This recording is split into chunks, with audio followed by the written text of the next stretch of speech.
Bayangkan seorang anak dengan tega diusir oleh ayahnya sendiri karena dianggap lemah, padahal dirinya adalah pahlawan legendaris di kehidupan sebelumnya.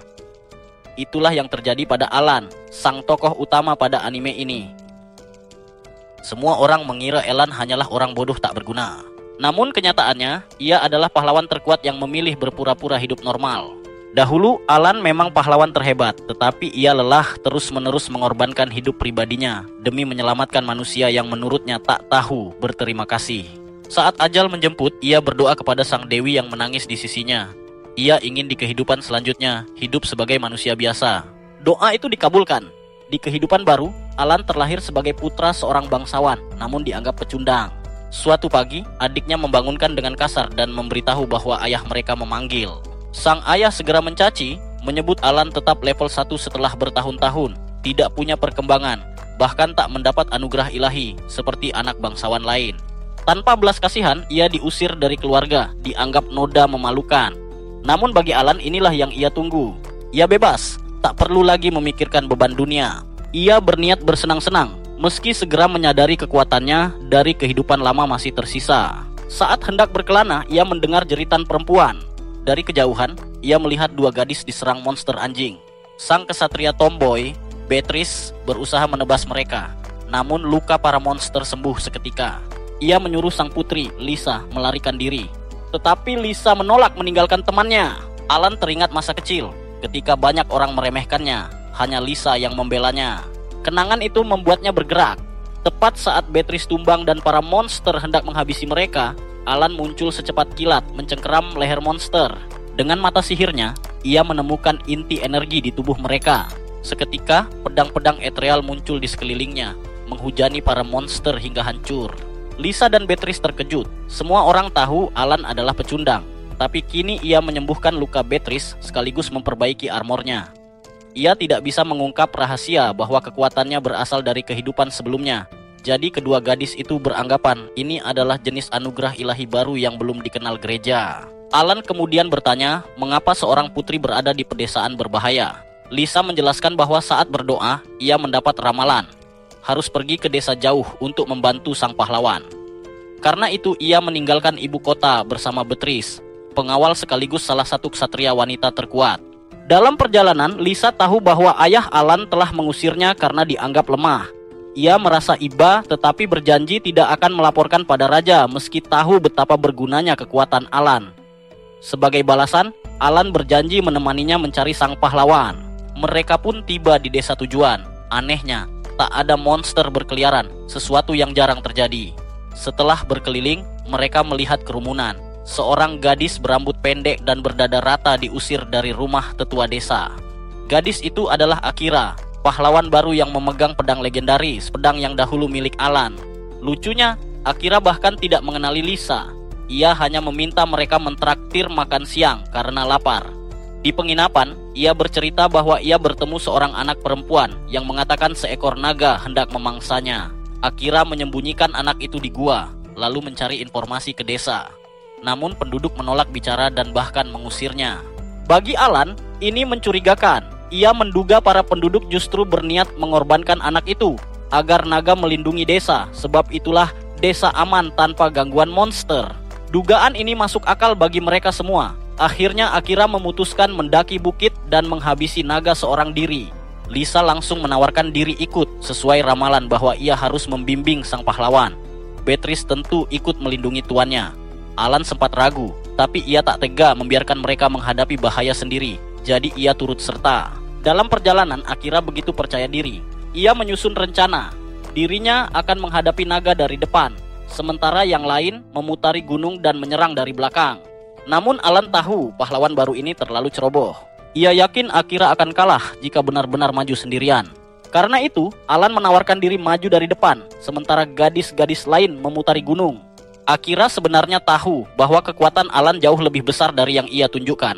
Ia khawatir kalau lelaki itu bisa saja menghabisi naga tanpa memberinya kesempatan bertarung.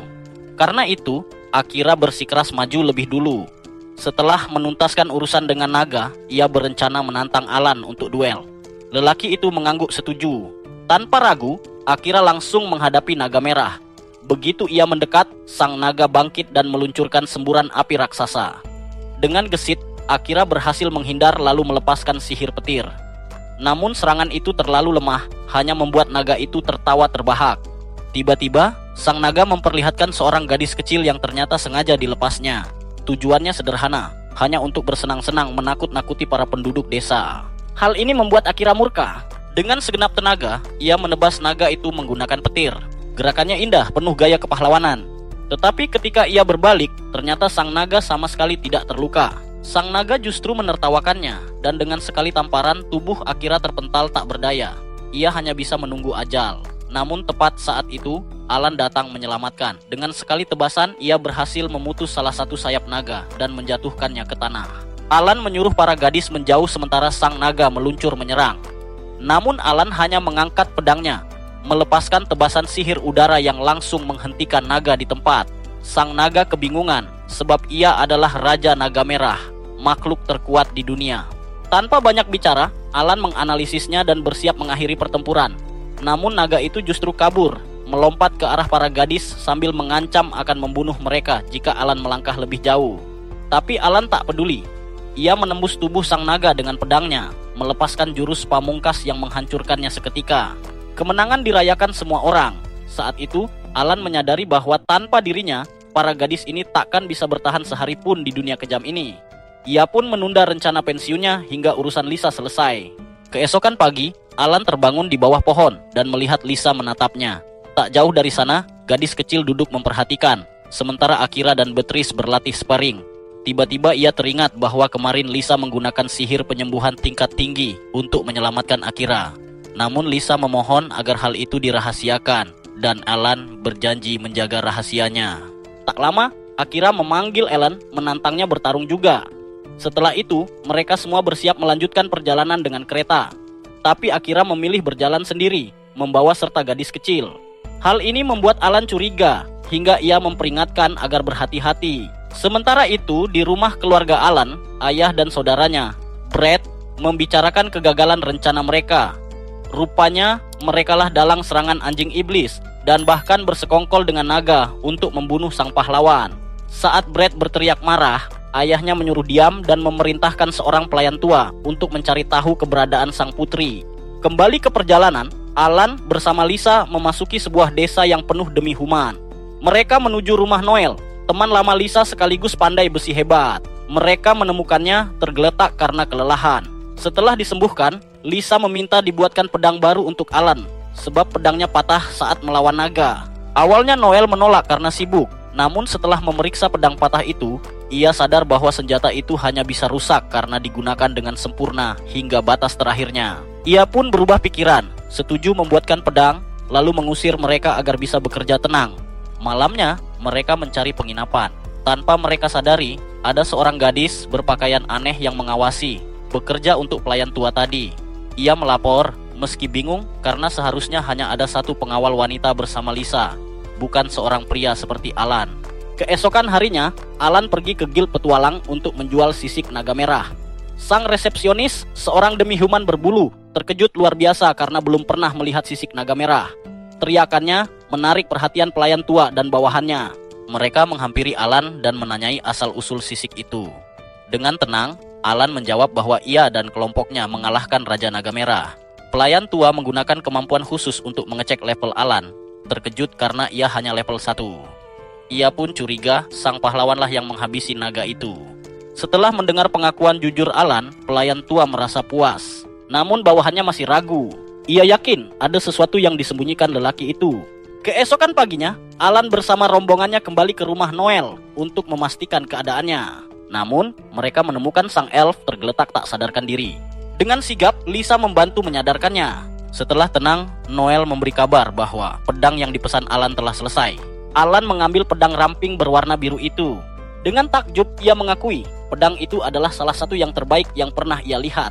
Namun, sebelum sempat menikmati, si elf yang penuh semangat itu mendesak agar pedang segera dicoba. Lisa langsung menolak ide tersebut dan memaksa Noel untuk beristirahat terlebih dahulu. Setelah cukup pulih, mereka pun berangkat ke hutan untuk menguji pedang dengan memburu monster. Di perjalanan, Alan bertanya pada Noel mengapa ia memilih menjadi pandai besi. padahal pekerjaan itu biasanya dilakukan kaum dwarf. Dengan wajah muram, Noel bercerita bahwa ia kehilangan keluarganya sejak kecil. Saat mengembara di hutan, ia diselamatkan oleh seorang dwarf bernama Vanessa, sosok yang tangguh dan berjiwa tegar. Vanessa merawatnya, namun sebuah kecelakaan merenggut nyawa wanita itu selamanya. Sebelum sempat melanjutkan kisahnya, sang pelayan tua kembali muncul di hutan tanpa alasan jelas. Ia bertanya, apakah mereka benar-benar berburu monster? Alan yang muak menyuruhnya berhenti bertingkah seperti penguntit. Pelayan tua pun pergi dengan cepat. Mereka melanjutkan perjalanan hingga menemukan monster. Dengan pedang barunya, Alan menebas mereka dengan mudah. Ujian itu sudah cukup membuktikan kehebatan pedang. Tetapi Noel masih belum puas. Ia mengajak lebih jauh ke dalam hutan, mencari lawan yang lebih kuat. Tiba-tiba Alan menghentikan langkah. Dengan mata sihirnya, ia menyingkap sebuah penghalang magis. Di baliknya, muncul makhluk buas gabungan serigala dan harimau raksasa. Seketika wajah Noel pucat. Ia mengenali monster itu, makhluk yang dulu membunuh Vanessa. Ia memohon agar Alan segera membunuhnya. Namun Alan bingung. Monster itu tidak menyerang, hanya tidur tenang jauh dari pemukiman. Sementara itu, ingatan masa lalu menyesakkan dada Noel. Ia teringat bagaimana saat kecil, meski tinggal bersama Vanessa, dirinya nyaris tak pernah diperhatikan. Vanessa selalu sibuk menempa pedang tanpa henti. Bahkan ketika Noel berusaha menarik perhatiannya, berteriak, mencari makanan sendiri, hingga terjatuh saat mencoba mengangkat pedang. Vanessa tak sekalipun menoleh. Baru setelah pedangnya selesai, Vanessa menampilkan senyum tipis untuk pertama kalinya. Kenangan itu membuat hati Noel perih. Lalu ia kembali memohon pada Alan untuk menghabisi monster tersebut. Tetapi Alan menolak. Menurutnya, membunuh makhluk yang tidak mengancam adalah sia-sia. Selain itu, monster itu dilindungi mantra pelindung yang hanya bisa ditembus pedang suci. Noel bersikeras bahwa pedangnya cukup kuat. Namun, Alan mengatakan pedang itu masih jauh dari tingkat suci. Ia pun berbalik pergi, meninggalkan Noel dengan pilihannya sendiri. Malam berikutnya, Alan kembali ke kota dan bertemu Lisa serta Beatrice. Ia menceritakan semua kejadian di hutan. Lisa bingung mengapa monster sekuat itu berdiam di sana tanpa berbuat apa-apa. Alan menduga seseorang sengaja membawanya, lalu menyembunyikannya dengan sihir. Ia kemudian menatap Lisa dan bertanya alasan sebenarnya mereka datang ke tempat itu. Dengan sedikit canggung, Lisa mengaku bahwa mereka tengah menyelidiki pembunuhan seorang jenderal pasukan mereka. Jenderal itu dikenal sebagai pria yang adil dan baik, namun ditemukan tewas di rumahnya sendiri. Tidak ada tanda penyusup, tidak ada bukti, hanya kepalanya yang hilang di bawah sang pembunuh. Beatrice mencurigai ini perbuatan iblis, karena manusia tak mungkin melakukan pembunuhan sebersih itu. Namun, alasan iblis membunuh secara diam-diam masih menjadi misteri. Sementara itu, jauh di dalam hutan, seorang gadis loli memeriksa monster serigala harimau itu. Ia heran, bagaimana mungkin manusia biasa seperti Alan bisa menghancurkan penghalang sihir yang ia pasang. Ia lalu kembali ke kota dan melapor pada pelayan tua. Dengan wajah bosan, pelayan tua berkata bahwa kota ini membosankan dan ia ingin pergi. Sebelum itu, ia memerintahkan gadis itu untuk membunuh sang putri dan juga elf bernama Noel.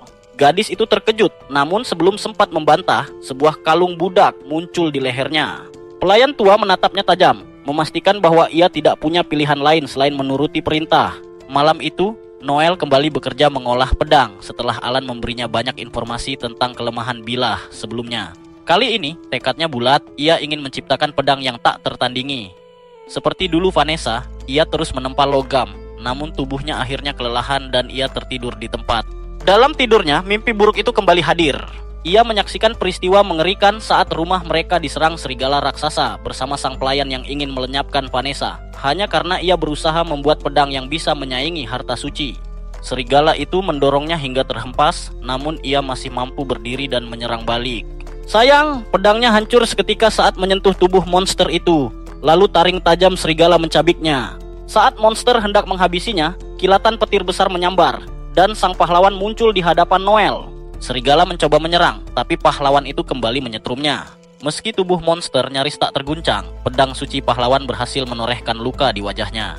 Hal itu membuat sang pelayan gentar, lalu melarikan diri. Sang pahlawan hanya bisa meminta maaf karena gagal menyelamatkan Vanessa. Hancur hati Noel melihat pedang yang dibuat dengan penuh kerja keras justru pecah begitu mudah.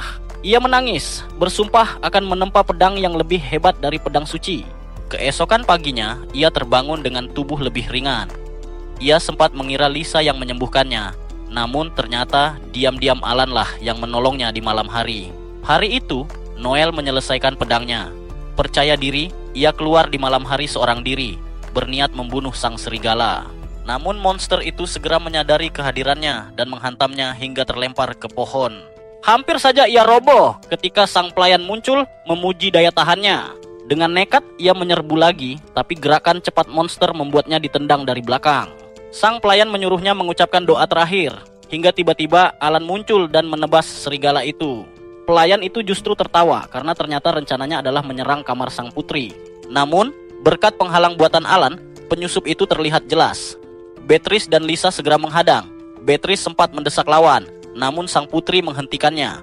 Kesempatan itu digunakan si gadis untuk menyerang balik, melukai Beatrice dan hampir membunuh Lisa. Namun sang putri menyadari bahwa gadis itu dipaksa bertarung. Tepat sebelum terjadi tragedi, Beatrice berhasil membuatnya pingsan.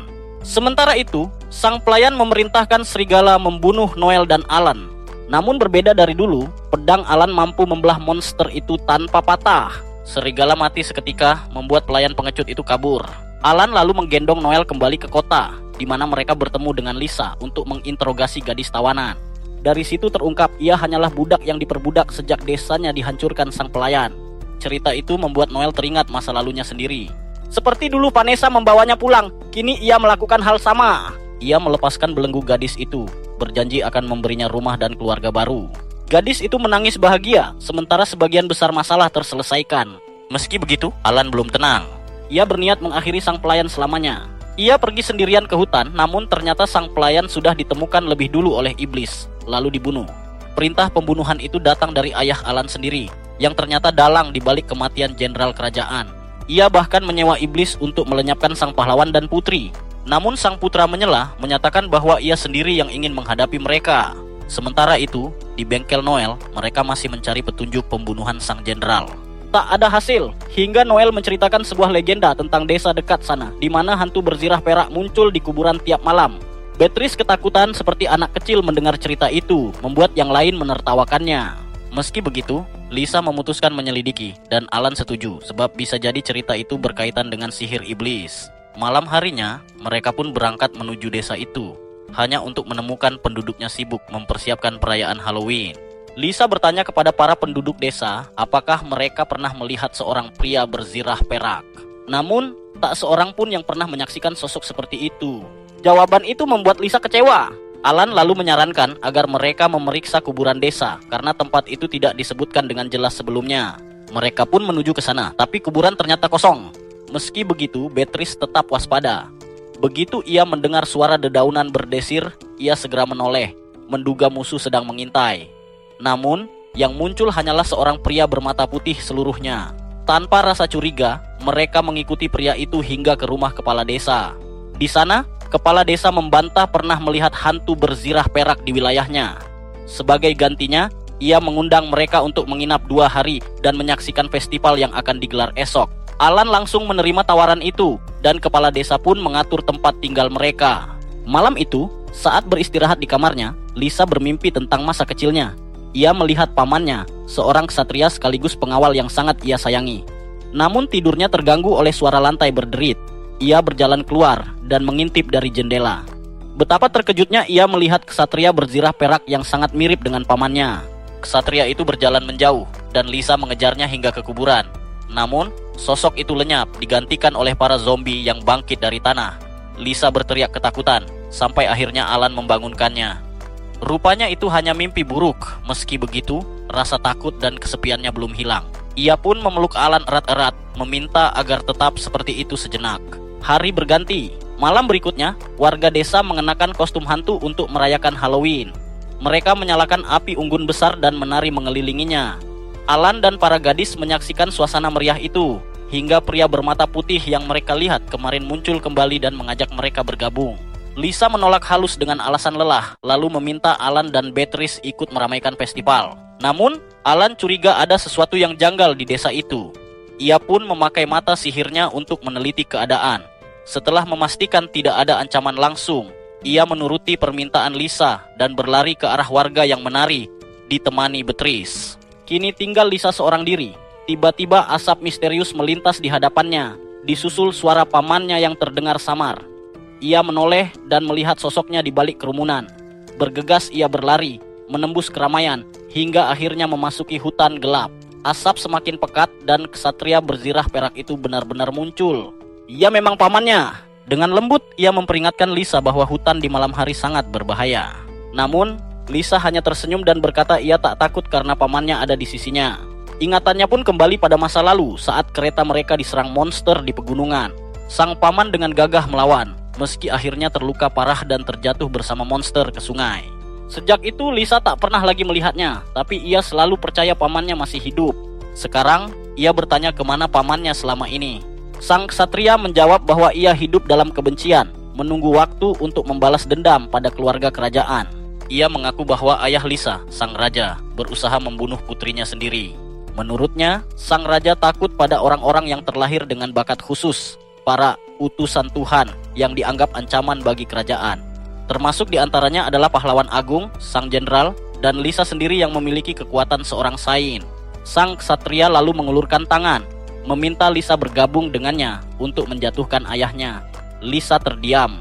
Kata-kata itu begitu mengejutkan, namun ia tetap memilih untuk tidak percaya begitu saja. Ia yakin masalah sebesar itu seharusnya bisa diselesaikan dengan jalan damai, bukan kebencian. Menyadari keponakannya takkan tergoda, sang ksatria menampakkan wujud aslinya. Tubuhnya melayang dengan kekuatan sihir gelap, lalu menyerang Lisa. Tepat saat itu, Alan datang menyelamatkan. Dengan cepat ia menahan serangan dan memaksa sang ksatria mundur. Alan menjelaskan bahwa sejak tadi ia sudah mengawasi Lisa.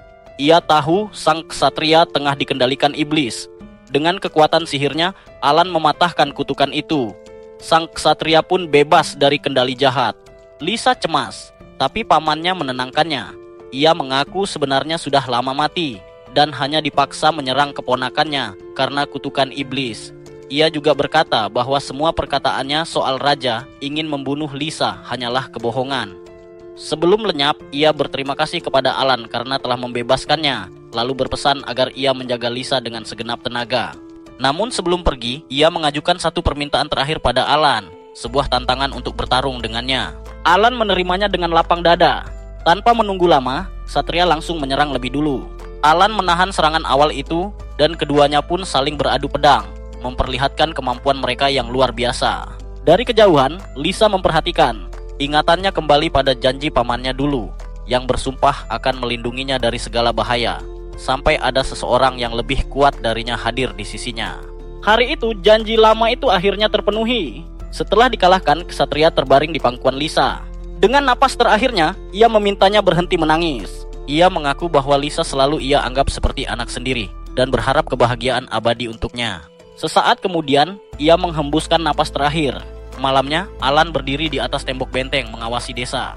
Kepala desa mendekatinya dan bertanya sudah berapa lama ia mengetahui rahasia mereka. Alan menjawab dengan tenang. Sejak awal ia sudah tahu bahwa semua penduduk desa sebenarnya telah mati, dan kepala desalah yang mengendalikan mereka dengan sihir.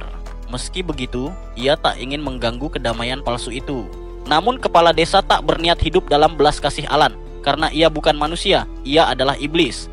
Ia memanggil pasukan zombie untuk menyerang, tetapi Alan menghancurkan kendali sihirnya. Dengan kilatan cahaya terbang, ia membelah kepala desa iblis dan seluruh zombie menjadi dua hingga lenyap menjadi debu. Dari tubuh kepala desa, tersisa sebuah inti sihir. Keesokan harinya, saat perjalanan dilanjutkan, Alan meneliti inti itu. Ia merasakan kekuatan adiknya Brett di dalamnya. Ia yakin adiknya lah dalang di balik kebangkitan paman Lisa serta kematian sang jenderal. Namun tiba-tiba, seorang prajurit datang memberi kabar mengejutkan. Jenderal yang dikira sudah mati ternyata hidup kembali. Tak ada yang bisa mempercayai berita itu. Di sisi lain, Brett tengah terjebak dalam mimpi lama hari ketika segalanya runtuh. Saat ibunya meninggal, ayah mereka kehilangan hati dan harapannya, berubah menjadi pria pahit yang memandang anak-anaknya dengan jijik. Brett masih terlalu muda untuk mengerti. Ia kerap dimarahi, sementara para pelayan membandingkannya dengan Alan yang jauh lebih dewasa. Dari situlah kebenciannya tumbuh. Ia merasa Alan selalu memandang rendah dirinya, sama seperti ayah mereka. Brett terbangun dengan keringat dingin, meninju bantalnya dengan frustrasi. Segera ia menemui ayahnya Craig yang tertawa gila sambil membaca surat. Surat itu kemudian ia bakar, seraya menyatakan sudah tiba waktunya membalas dendam pada kerajaan dan bahkan para dewa. Melihatnya, Brett semakin yakin hanya dirinya yang pantas memimpin keluarga itu. Sementara itu, Di kota, rumor tentang kembalinya sang jenderal makin meluas. Tak hanya hidup kembali, ia bahkan bergabung dengan pemberontakan melawan raja dan mencoba menarik rakyat ke pihaknya. Kapten Edward dari Ksatria Kerajaan bersama asistennya mendengar desas-desus itu. Asistennya berkata rumor itu tak terhindarkan, tapi penyebarannya terlalu cepat. Edward menduga ada pihak yang sengaja menyebarkannya. Saat ditanya pendapatnya tentang jenderal yang bangkit, ia menjawab singkat, impostor atau arwah. Jika ia menjadi musuh kerajaan, maka para ksatria akan menumbangkannya. Ia yakin, seandainya jenderal itu masih hidup, ia pun akan mengambil keputusan yang sama. Saat mereka masuk ke sebuah gang, sosok tinggi berkerudung muncul. Keduanya bersiap bertarung, namun pria itu menyingkap sebagian tudungnya. Ternyata ia adalah uskup agung gereja. Edward heran melihatnya sendirian di tempat berbahaya. Sang uskup menjawab bahwa ia ingin berbicara diam-diam, lalu mengundangnya ikut. Meski asistennya ragu, Edward menerima ajakan itu, menganggapnya hanya perjalanan mengumpulkan informasi, bukan pertempuran. Namun, setibanya di lapangan latihan kesatria, Edward ditinggalkan sendirian. Tiba-tiba serangan datang dari belakang. Ia segera merasakan aura haus darah penyerang itu, menahan serangan, dan mendapati bahwa pelakunya adalah sahabat lamanya, ayah Alan, Craig. Mereka bertukar sapa singkat, membicarakan betapa mereka tak banyak berubah sejak terakhir bertemu di pemakaman istri Craig. Namun tiba-tiba, Craig menertawakannya, menyebutnya bodoh. Ia mengungkap bahwa uskup agung sudah berada dalam kendali mereka. Edward menahan serangan itu, masih menuntut penjelasan. Tapi Craig hanya menjawab bahwa ia sudah tak lagi membutuhkan dunia ini. Di tempat lain, Brett melakukan perjalanan dengan kereta untuk melaksanakan rencana. Namun pikirannya kembali pada hari kelam kematian ibunya. Saat itu ia tak mengerti arti kematian, lalu bertanya pada Alan mengapa ibunya tak bangun lagi. Alan hanya menjawab pelan bahwa semua orang akan mati suatu hari nanti, lalu menggenggam tangannya. Waktu itu hubungan mereka belum rusak, bahkan Brett sering mendatangi kakaknya ketika sulit tidur. Brett pernah bertanya pada Alan apakah dirinya memang seorang pecundang, sebab ayah mereka menyebutnya begitu. Alan mencoba menenangkan adiknya, meyakinkan bahwa ia bukanlah kegagalan dan tak seharusnya mendengarkan orang yang menghakimi tanpa memberi kesempatan. Namun, air mata Brett justru jatuh. Ia tidak mampu mempercayai kata-kata kakaknya, melebihi perkataan sang ayah. Seiring waktu, Brett mulai menunjukkan perkembangan. Sang ayah pun berbalik memandang rendah Alan. Perhatian itu membuat Brett senang sekaligus heran. Meski semua orang menyebutnya pecundang, Alan tetap tenang dan tidak peduli. Dalam amarah, Brett mengatakan bahwa Alan tidak layak membawa nama keluarga mereka. Tetapi Alan hanya menjawab bila suatu saat Brett tersesat, ia bisa meminta bantuannya. Lamunan Brett terhenti ketika sosok misterius muncul di hadapannya. Pria itu berkata bahwa persiapan mereka telah selesai dan meminta laporan. Brett menjawab bahwa ia sudah menggunakan kemampuannya untuk mengendalikan sang uskup agung dan memancing Edward keluar. Sosok misterius mengingatkan bahwa Edward lawan berbahaya, sebab ia mampu meniadakan semua kemampuan dalam radius 1 meter, menjadikannya nyaris tak terkalahkan di medan perang. Brett menenangkan, mengatakan bahwa ayahnya sendiri yang sedang menghadapi Edward, jadi tidak perlu khawatir. Jika keadaan terburuk terjadi, ia siap memakai kemampuan khususnya untuk mengeksekusi rencana tanpa terpengaruh oleh Edward. Meski begitu, ia mengeluh bahwa pihak pria misterius hanya menghasilkan kegagalan demi kegagalan. Perkataan itu membuat sang pria murka. Tiba-tiba, rekannya muncul lewat teleportasi dan melapor bahwa sang pahlawan telah menampakkan diri. Sebelum lenyap, keduanya memperingatkan Brett agar tidak gagal seperti kakaknya. Tekad Brett pun mengeras. Ia harus berhasil. Sementara itu, Akira dan gadis kecil yang ia adopsi, Sarah, tengah melintasi kota. Akira merasakan kehadiran sosok mencurigakan yang membuntuti. Ia mempercepat langkah, lalu berhenti di jalan sepi. Dengan lantang, ia memerintahkan penguntitnya keluar. 4 pria berkerudung pun muncul, mengumumkan bahwa mereka akan membunuhnya. Akira meremehkan ancaman itu, namun para penyerang tersenyum. Mereka telah menaruh sihir di tubuh Sarah dan seluruh penduduk desa, menjadikannya bom hidup. Pemimpin mereka menyatakan, begitu bola api mengenai Sarah, energi hidupnya akan meledak. Mereka memberi pilihan, mati bersama sang gadis atau melarikan diri. Akira dilanda ragu, tapi tiba-tiba Sarah mendorongnya dan memohon agar ia kabur. Akira menolak. Ia memeluk gadis itu erat-erat meski bola api meluncur mendekat. Di sisi lain, asisten Edward datang bersama beberapa ksatria untuk melindungi kapten mereka. Tiba-tiba, seorang pria berkerudung menghadang. Asisten melarang para ksatria menyerang, menyadari lawan ini jauh lebih kuat. Namun pria itu berkata, ia tidak datang untuk bertarung, melainkan membawa kebenaran tentang dunia. Di pusat kota, sang uskup agung dan Jenderal Sirel yang dibangkitkan kembali muncul di hadapan publik. Mereka sebenarnya sedang dikendalikan oleh kemampuan Brett. Sirel pertama-tama meminta maaf atas kepanikan yang ditimbulkan oleh kabar kebangkitannya, lalu langsung mengumumkan niatnya, membuka kebenaran dunia. Uskup agung maju, menyatakan bahwa para dewa telah berbohong. Menurutnya, anugerah yang disebut gift bukanlah berkah ilahi. Orang-orang terkejut. Sirel mendesak mereka berpikir, bukankah hidup manusia seolah dikendalikan oleh gift yang mereka terima? Padahal banyak yang tidak mendapat kemampuan sesuai harapan. Sang uskup agung menuduh para dewa menjadikan manusia boneka. Namun ada jalan keluar, menyerahkan gift mereka. Tanpa itu, manusia akan terbebas dari kendali dewa dan menjadi tuan atas takdir sendiri. Orang-orang masih ragu. Maka Sirel memperkenalkan seseorang yang bisa menjawab keraguan mereka. Brett pun muncul, meminta warga menoleh ke belakang. Sebuah monster raksasa menyerupai anjing berdiri di sana, membuat kerumunan gemetar. Namun Brett menenangkan, menyebut makhluk itu hasil ciptaan buatan untuk membantu manusia. Sirel menegaskan bahwa satu monster ini setara dengan 10.000 prajurit tanpa kelemahan. Meski terkesan, orang-orang masih percaya bahwa monster tidak bisa menggantikan gift mereka. Brett lalu mengungkapkan kemampuannya, marionet. Sang uskup agung menambahkan, kemampuan itu bisa membangkitkan potensi sejati dalam diri seseorang.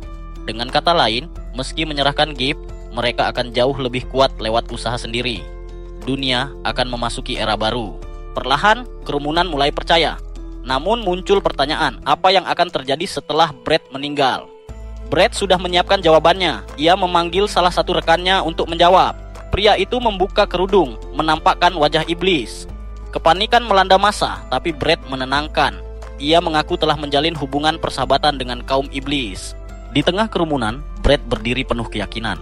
Ia menyatakan bahwa iblislah yang pertama kali memberitahu mereka tentang kebenaran seputar gift.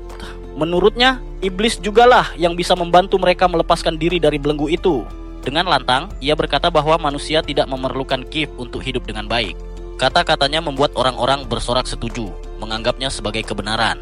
Brett pun menikmati tepuk tangan mereka, merasa bahwa semua orang benar-benar membutuhkan dirinya. Sementara itu, pertempuran antara Edward dan Craig mencapai akhir. Sang kapten tampak kewalahan. Ia yakin sudah menetralkan gift milik Craig, namun lawannya tetap terlalu kuat. Saat itulah Edward menyadari sesuatu. Kekuatan Craig bukan berasal dari gift, melainkan dari level yang ia capai. Craig pun menegaskan, dengan terus naik level, seorang manusia bisa melampaui batas kodratnya, bahkan mampu membunuh para dewa. Tak lama kemudian, Edward dilucuti senjatanya dan dipaksa berlutut. Pedang Craig terarah ke lehernya ketika tiba-tiba seorang berkerudung memasuki arena. Craig mengira orang itu sudah mengalahkan sang pahlawan, namun justru diserang balik. Saat kerudungnya terlepas, ternyata ia adalah sang pahlawan sendiri, Akira. Sebelumnya, ketika iblis menyerangnya, Sarah bukannya meledak, melainkan menciptakan penghalang pelindung. Hal itu memberi Akira kesempatan untuk menghabisi iblis. Ia teringat bahwa Alan telah menimpa ulang mantra kutukan pada Sarah, sehingga semuanya bisa terselesaikan dengan damai. Di sisi lain, asisten Edward juga menolak ajaran iblis berkerudung yang mendekatinya. Dengan tegas, ia berkata bahwa sekalipun gift digunakan untuk mengendalikan mereka, para ksatria tetap melindungi kerajaan dengan kehendak sendiri. Ia dan pasukannya menghunus pedang, namun iblis itu menghilang lalu mulai memburu mereka satu persatu. Sang asisten pun terluka meski belum siap melepaskan idealismenya sebagai ksatria. Saat keadaan semakin terpojok, muncul seorang ksatria wanita, Beatrice, datang membantunya. Kembali ke alun-alun kota, Brett masih larut dalam pujian orang banyak. Namun tiba-tiba, ia mendengar suara yang sangat dikenalnya. Di hadapannya berdiri Alan. Seketika amarah yang lama terpendam dalam diri Brett pun meledak. Dengan tenang, Alan mengeluarkan proyektor kecil yang menampilkan siaran langsung pertempuran Beatrice melawan iblis. Dalam rekaman itu, Beatrice menanyakan apakah iblis bersekongkol dengan keluarga Westphal untuk mencoba membunuh Jenderal Sirel dan Putri Lisa. Sang iblis mengakui. Ia bahkan membocorkan rencana mereka, tidak sadar bahwa Milen ada di dekatnya, membawa alat yang menyiarkan percakapan itu kepada Alan secara langsung. Semua orang di alun-alun mendengar. Kebenaran ini membuat Brett panik. Ia berteriak marah, menuduh Alan hanya menjadi penghalang dalam rencananya. Suaranya terdengar jelas oleh semua orang, dan saat itu ia sadar telah melakukan kesalahan besar. Tiba-tiba, Putri Lisa sendiri muncul. Ia menyatakan bahwa memang ada upaya pembunuhan terhadap dirinya dilakukan oleh monster buatan. Rakyat percaya padanya, dan dunia Brett runtuh. Sadar rencananya gagal, ia tertawa seperti orang gila. Ia berkata pada Alan untuk tidak menyalahkannya atas apa yang akan terjadi, lalu menggunakan kemampuan marionetnya untuk mengendalikan para ksatria agar menyerang rakyat. Namun sebelum berhasil, Alan menghancurkan benang-benang itu. Pengaruh Brett pun hilang, membuat sang uskup agung dan jenderal jatuh pingsan. Murka, Brett melepaskan monster ciptaannya. Kepanikan melanda. Sementara Lisa memandu warga mencari tempat aman, Alan menatap adiknya. Ia menyesal berpikir jika dulu membesarkan Brett dengan cara berbeda, mungkin semua ini tak akan terjadi. Namun, ia juga tahu semua tawarannya untuk membantu selalu ditolak. Kini, ia bertekad menyelamatkan saudaranya dari menjadi penjahat yang tak bisa ditebus. Brett melompat menyerangnya sambil menembakkan benang. Dengan sigap, Alan meraih benang itu, menarik Brett mendekat, lalu menjatuhkannya hanya dengan satu pukulan. Di tempat lain, Lisa menenangkan seorang anak kecil yang menangis. Alan memintanya mengurus evakuasi karena ia sendiri harus menghadapi rencana jahat sang ayah. Meski khawatir akan jadi beban emosional, Alan tak peduli. Ia masih ingat dinginnya sikap ayahnya, tapi itu tak mengubah tekadnya. Sementara itu, di jalanan kota, pertempuran Beatrice melawan iblis semakin sengit. Sang asisten hanya bisa melihat percikan api dari bentrokan pedang mereka. Dengan bantuan Milen, Beatrice menggunakan kemampuan menghilang untuk mengacaukan lawan. Menyadari dirinya kalah, iblis mencoba kabur. Namun Milen segera melemparkan belati. Kesempatan itu dipakai Beatrice untuk menusuk jantung iblis hingga hancur menjadi debu. Sang asisten lalu berlutut mengucapkan terima kasih. Namun Beatrice menegaskan bahwa tugas mereka belum selesai karena iblis menyerang di seluruh kota. Ia meminta semua yang masih mampu bertarung untuk menyelamatkan rakyat. Sang asisten pun bersumpah akan melindungi semua orang, meski harus mengorbankan nyawanya. Tak lama, Noel tiba membawa senjata-senjata berkualitas untuk memperkuat mereka. Di sisi lain, Akira bersama Kapten Edward kini berhadapan dengan Craig yang memancarkan aura gelap menakutkan. Gerakannya seolah bisa membaca semua langkah mereka. Edward menjelaskan bahwa gift milik Craig bernama Undertaker, sebuah kemampuan untuk melihat berbagai kemungkinan masa depan. Namun, gift itu menuntut konsentrasi besar dan memberikan tekanan berat pada tubuh penggunanya. Edward menegur Craig, mengatakan bahwa istrinya pasti tidak menginginkan ia mengambil jalan gelap demi kekuasaan. Namun Craig menjawab dengan getir. Ia telah berulang kali menyaksikan kematian istrinya dalam penglihatan, dan apapun yang ia lakukan, masa depan itu tak bisa diubah. Setelah kehilangannya, ia merasa tak berdaya, hampa, seolah hidup istrinya hanyalah permainan para dewa. Air mata darah menetes dari mata Craig. Ia berkata bahwa karunia istrinya, Mariel, disebut Ibu Suci, sebuah anugerah yang seharusnya melahirkan sang pahlawan penyelamat dunia. Namun kenyataannya, ia hanya melahirkan kegagalan seperti Alan, anak yang bahkan tidak memiliki karunia apapun. Dengan amarah membara, Craig mengeluarkan petir merah dari tubuhnya, meraung menanyakan apa arti pengorbanan dan kematian istrinya bila ia tak bisa melahirkan seorang pahlawan. Kini ia bertekad menghapus semua karunia, bahkan para dewa, dari dunia. Aura merah itu lenyap, berganti kegelapan pekat yang menyelimuti tubuhnya. Akira menegurnya, mengatakan bahwa masalahnya sederhana. Ia tidak pernah bisa menerima kematian istrinya. Craig terdiam sejenak, lalu mengakui bahwa ucapan itu benar. Seketika ia menukar energi hidupnya dengan kekuatan luar biasa.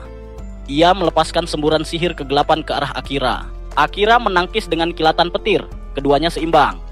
Namun Craig menambahkan lebih banyak kekuatan, hingga serangannya menghantam keras, membuat sang pahlawan terpental ke dinding dan tak sadarkan diri. Kini hanya Edward yang tersisa menghadapi kegelapan sahabatnya. Edward menyadari bahwa Craig sedang menggunakan kekuatan iblis. Ia memperingatkan bahwa bila terus dipakai, ia akan kehilangan dirinya sendiri.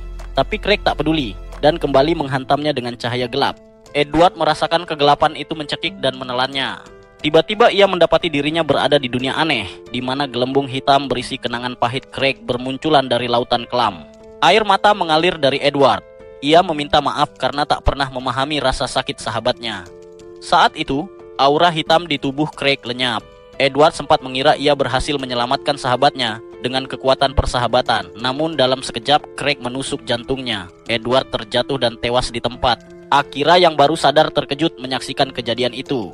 Ia berteriak menegaskan bahwa Edward masih memikirkan Craig hingga detik terakhirnya. Tapi bagi Craig, semua itu tak lagi berarti.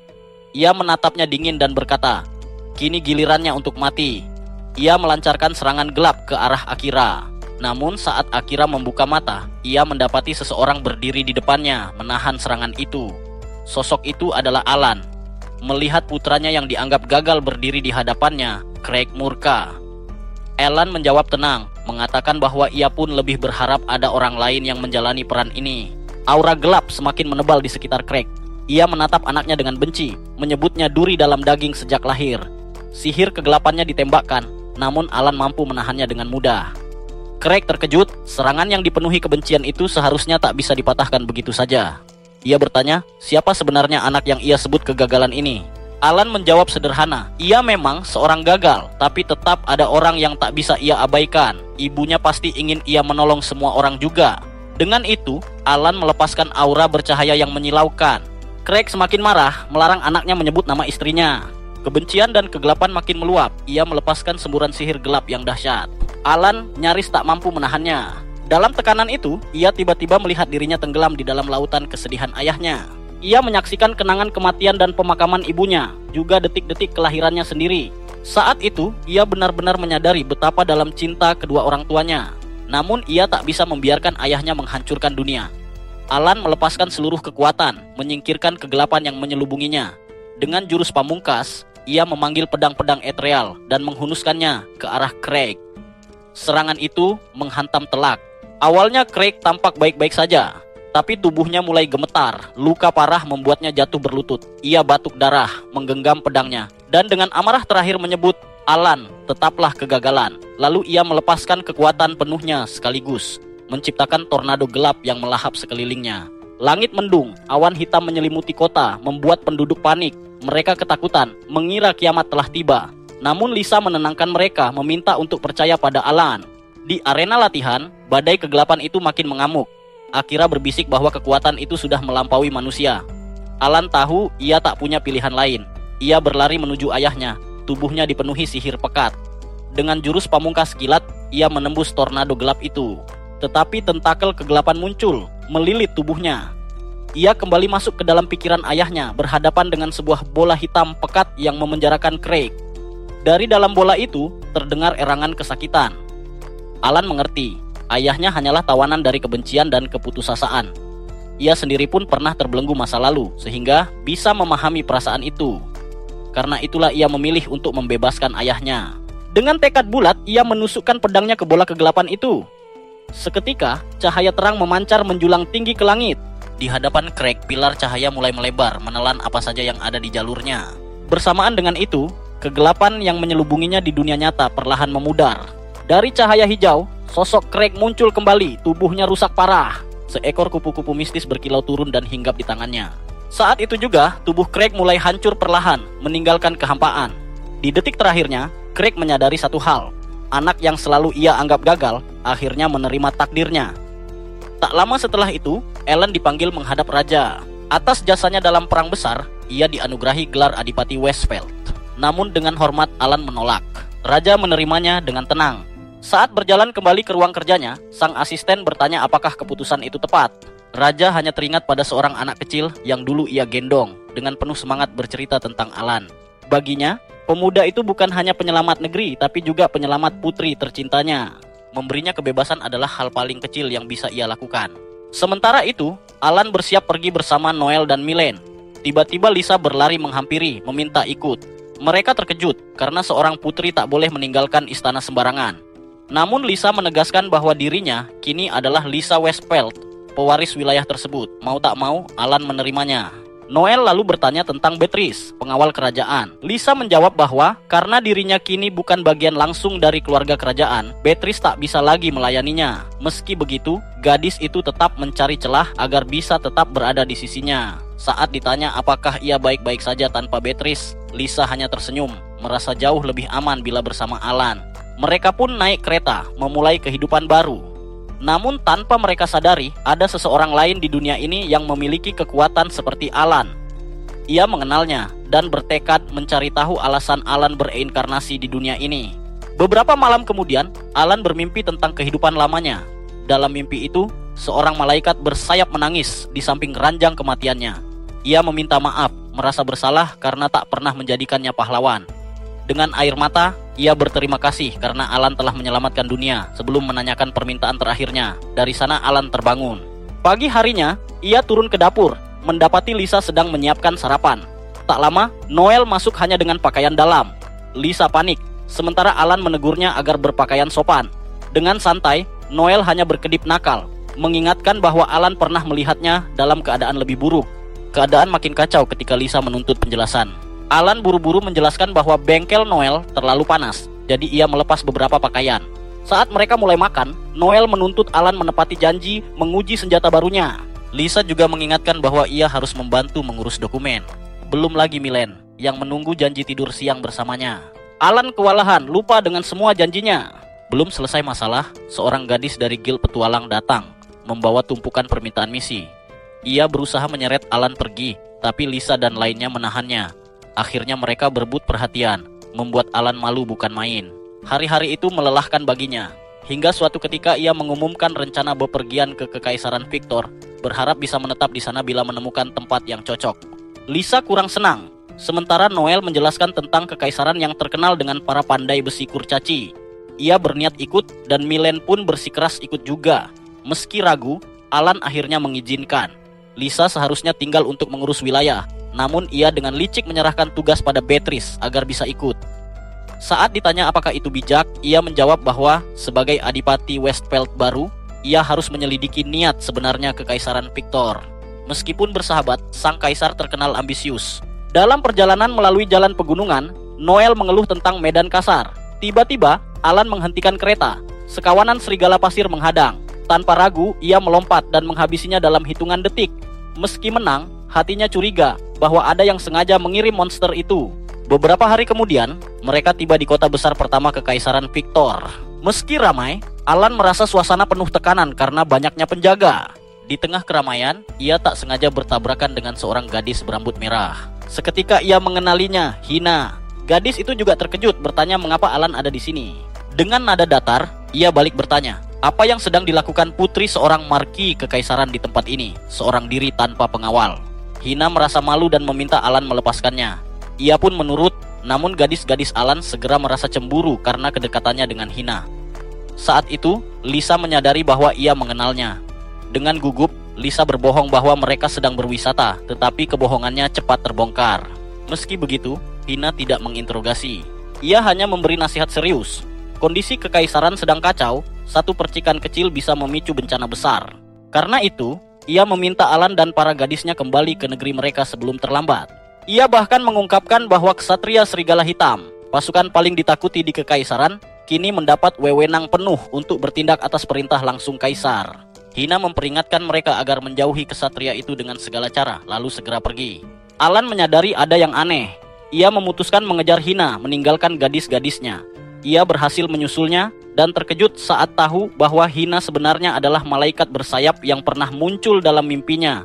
Murid para dewa di kehidupan mereka sebelumnya, yang dulu selalu membimbingnya. Alan bertanya apakah Hina tadi memperingatkan mereka sebagai dirinya sendiri atau sebagai malaikat. Hina menjawab kali ini ia hanya dirinya sendiri karena kekuatannya sangat terbatas. Alan kagum bahwa Hina juga ikut terdampar di dunia ini. Dengan pipi memerah, Hina berkata bahwa ia datang karena Alan selalu menarik masalah kemanapun ia pergi. Ia ingin mendukungnya sekaligus menyuruhnya pulang bila ingin hidup tenang. Alan mengucapkan terima kasih lalu berpisah. Dalam perjalanan mencari gadis-gadisnya, Alan mendengar ledakan dari kejauhan. Ia bergegas menuju lokasi dan melihat seorang buronan berlari ke arahnya, dikejar para penjaga. Pria itu menghunus pedang dan menyuruh Alan menyingkir. Namun Alan hanya menepuk punggungnya, membuatnya roboh. Seketika tubuh pria itu diselimuti asap hitam, lingkaran sihir muncul, dan darah muncrat dari seluruh tubuhnya. Ia tewas seketika. Tak lama para ksatria datang. Sang kapten curiga melihat Alan di tempat kejadian. Alan mengangkat tangan, menjelaskan bahwa ia hanya membela diri. Namun sang kapten sulit percaya. Menurutnya, tak mungkin Alan membunuh begitu brutal tanpa senjata atau karunia khusus. Ia menjelaskan bahwa karunianya memungkinkan ia melihat karunia apa yang dipakai orang lain, tetapi tidak bisa mendeteksi keterlibatan iblis. Alan menegaskan ia bukan iblis, namun tahu kapten itu tidak mudah percaya. Kapten mengancam akan menangkapnya bila ia tak bisa memberi bukti. Saat ia mencoba meraih Alan, tubuh Alan mendadak menghilang. Panikan, sang kapten memerintahkan seluruh pasukan menutup perbatasan dan memburu Alan. Untungnya, ia berhasil diselamatkan Milen yang membawanya ke saluran bawah tanah tempat Hina, Lisa, dan Noel sudah menunggu. Hina marah karena Alan melanggar peringatannya, sementara Alan bingung kenapa Hina bersama gadis-gadisnya. Lisa menjelaskan bahwa mereka menunggu Alan hingga Hina meminta Milen untuk menolongnya. Alan pun paham, karena karunia Milen bersifat iblis, Kapten Ksatria tidak mampu menangkapnya. Ia menepuk kepala Milen sebagai pujian, lalu menyarankan agar mereka segera kabur dari kekaisaran. Namun Hina memperingatkan bahwa seluruh gerbang dan perbatasan sudah ditutup. Bahkan kekuatan Milen pun tak akan banyak membantu. Alan lalu menatap Hina seakan memintanya ikut turun tangan. Mereka akhirnya menuju rumah Hina. Sang kepala pelayan, Silas, terkejut melihat Alan, begitu pula sebaliknya. Silas dulunya adalah pelayan keluarga Alan sebelum diusir oleh ayahnya yang gila. Kini, ia bekerja untuk Hina. Hal itu membuat Hina gugup. Mereka masuk, sementara Noel dan Milen asik melompat-lompat di sofa. Alan langsung bertanya apa yang sebenarnya terjadi di kekaisaran. Hina menjawab, lebih dari setahun lalu, sang kaisar dibunuh. Lisa tersentak, menyadari itulah alasan kekaisaran tidak menyerang negeri mereka. Noel bertanya apakah pantas Hina membocorkan rahasia sebesar itu. Hina yakin mereka bukan orang yang akan menyalahgunakan informasi tersebut. Malamnya, Hina mendatangi kamar Alan. Alan bertanya apakah ia curiga pembunuhan itu ulah iblis. Hina mengiyakan. Menurutnya, hanya iblis atau Alan sendiri yang mampu menembus penjagaan istana. Alan menyahut bahwa Hina juga bisa melakukannya. Namun Hina menolak, tak ada keuntungan baginya membunuh kaisar. Alan kemudian bertanya sejak kapan Hina mengawasinya. Jika tidak, ia tak mungkin merekrut Silas dan orang-orang lain yang pernah diusir keluarganya, lalu tetap tidak menemuinya saat ia pertama kali masuk ke kekaisaran. Hina menjawab itu hanya kebetulan, lalu pamit kembali ke kamarnya. Di luar kamar, Hina tersenyum lega. Ia bahagia bisa melihat Alan tersenyum lagi, sesuatu yang sudah lama tidak ia lihat sejak kehidupan mereka yang lalu. Dulu, sebagai murid para dewa, ia menyaksikan Alan hidup dalam kesedihan karena kebencian orang-orang. Karena itulah, ia memutuskan untuk bereinkarnasi di dunia ini, agar bisa menjaga dan memastikan Alan hidup bahagia. Meski cemburu pada gadis-gadis yang kini ada di sisi Alan, Hina tetap merasa puas. Sejak awal, ia memang selalu menjaga Alan, bahkan jika itu berarti ia hanya bisa melakukannya dari kejauhan. Setelah beberapa hari, rombongan Alan akhirnya menetap di kastil Hina. Namun, suasana tenang itu tidak berlangsung lama. Noel mulai berulah karena merasa bosan. Ia ingin melihat bengkel-bengkel kurcaci yang begitu terkenal di kekaisaran. Sayangnya, Hina segera mematahkan harapan itu. Ia menjelaskan bahwa kota sedang dijaga ketat, jadi mustahil bisa pergi begitu saja. Perkataan itu membuat mental Noel runtuh. Dalam kebosanannya, ia bahkan mulai berimajinasi dan menempa pedang tak kasat mata dari pikirannya sendiri. Melihat itu, Alan mencoba menenangkannya. Ia berkata bahwa para ksatria serigala hitam hanya memburunya seorang. Jadi Noel sebenarnya akan baik-baik saja jika keluar sebentar. Hina pun mengiyakan hal itu. Seketika, wajah Noel berubah cerah. Ia langsung bersemangat. Keesokan harinya, Noel bersama Milen berjalan-jalan di kota. Mereka mengunjungi berbagai bengkel pandai besi, lalu mencoba makanan kaki lima. Di tengah keramaian, Noel menyadari ada banyak elf di sana. Anehnya, semua elf itu menatap dirinya. Ia langsung berkhayal bahwa mereka menganggapnya imut dan mulai membayangkan momen ketika ia memberi tanda tangan. Namun, ketika beberapa elf mendekat, Milen segera bertindak, menarik Noel menjauh seperti seorang pengawal pribadi. Saat kembali ke rumah Hina, Noel kelelahan, tapi wajahnya penuh senyum. Ia senang merasa populer. Hina hanya tersenyum tipis lalu berkata, "Kau memang populer di kalangan elf, tapi bukan karena alasan yang kau pikirkan." Jika ingin tahu alasannya, Hina mengajaknya untuk ikut. Akhirnya, seluruh kelompok ikut bersama. Mereka berhenti di halaman kosong. Hina menengadahkan tangan. Cahaya suci menyelimuti mereka, dan dalam sekejap semua orang terteleportasi. Saat cahaya mereda, mereka berdiri di tengah hutan misterius. Ini adalah hutan para elf, jelas Hina. Ia mengatakan bahwa tempat itu berada di dimensi berbeda, dilindungi penghalang kuat agar orang luar tak bisa masuk. Biasanya, siapapun yang mencoba akan kehilangan ingatannya. Tapi karena Hina mendapat izin khusus, ia bisa membawa mereka masuk. Alan terkejut, ia bahkan tidak bisa merasakan keberadaan penghalang itu. Ia menduga Hina terlibat dalam pembuatannya, dan dengan gugup Hina mengaku pernah memberi sedikit bantuan. Lalu mereka berjalan masuk lebih jauh. Di tengah hutan, Noel merasakan sesuatu yang aneh, seolah tempat itu memanggilnya, meski ia tidak punya kenangan tentangnya. Tak lama, mereka dikepung oleh para elf. Namun anehnya, elf-elf itu justru berlutut. Hina menjelaskan, ini wajar, karena penguasa mereka telah kembali. Noel terperangah. "Mereka bicara tentang aku?" Seorang elf mengangguk. Ia memperkenalkan diri sebagai Persipal Wakil Raja. Ia menegaskan bahwa Noel adalah satu-satunya elf yang masih membawa darah keluarga kerajaan. Dengan penuh hormat, Persipal mengundang mereka ke pemukiman elf, sebuah desa unik dengan rumah-rumah pohon. Anehnya, para elf menggunakan perabotan manusia bahkan bermain catur. Alan kaget, tapi sebelum Persipal bisa menjelaskan, Hina langsung memotong pembicaraan. Tiba-tiba, dua anak kecil bertanduk berlari ke arah Noel, memberi buah ek sebagai hadiah. Mereka berjanji akan membawa benda-benda lain esok hari. Namun Persipal mengusir mereka dengan kasar. Bahkan seorang anak bernama Philip yang bersembunyi di balik pohon dipaksa pergi. Saat Noel ingin bicara dengannya, Persipal menolak. Anak itu mengeluh bahwa teman-temannya boleh bicara dengan sang penguasa meski mereka orang jahat. Persipal murka, menuduh Philip rasis, hingga anak itu lari sambil menangis. Noel bertanya-tanya maksud dari orang jahat itu, tapi Persipal menutup rapat mulutnya dan kembali memimpin mereka masuk. Sementara itu, di dunia manusia, Kapten Ksatria Malam bernama Lizette terlihat menyelinap keluar bangunan. Ia bertemu bawahannya yang kasar, Oswald. Pria itu gagal menemukan hutan para elf. Lizette menegurnya karena dianggap hanya haus darah. Tapi Oswald malah balik menghina, pedang pun ditempelkan di lehernya. Tapi ia tak gentar lalu kembali melanjutkan misinya. Kembali di hutan, pesta besar digelar. Noel jadi pusat perhatian. Sementara Persipal duduk di samping Alan. Ia mulai bercerita bahwa para elf tidak bisa tumbuh atau melahirkan tanpa penguasa mereka. Selama bertahun-tahun, kehidupan mereka suram. Namun berkat Hina yang memberi kabar tentang keberadaan Noel, para elf kembali punya harapan. Tak hanya itu, Hina juga mengenalkan budaya manusia pada mereka. Itulah sebabnya desa elf dipenuhi perabot dan permainan manusia. Bahkan beberapa elf kini bebas berkunjung ke dunia manusia. Alan bertanya apakah Hina juga yang membawa dua anak iblis ke desa. Ia tahu mereka adalah anak ras iblis, ras yang dibenci seluruh dunia. Namun ia menegaskan bahwa dirinya tak menyimpan kebencian pada iblis. Ia hanya penasaran bagaimana mereka bisa diterima di tengah para elf. Persipal pun menjelaskan, 3 tahun lalu, Hina tiba-tiba meminta para elf untuk merawat dua anak iblis yatim piatu. Awalnya, banyak elf menolak. Tapi Hina menegaskan bahwa jika mereka bisa hidup berdampingan dengan ras lain, mereka tetap bisa tumbuh meski tanpa raja. Pada akhirnya, anak-anak itu diizinkan tinggal, meski sebagian besar elf masih belum bisa benar-benar menerima mereka. Noel merasa sangat lelah setelah menerima begitu banyak perhatian yang tidak diinginkan.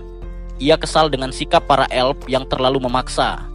Hina bertanya apakah benar ia akan menjadi penguasa kaum elf. Noel hanya menjawab bahwa ia belum tahu.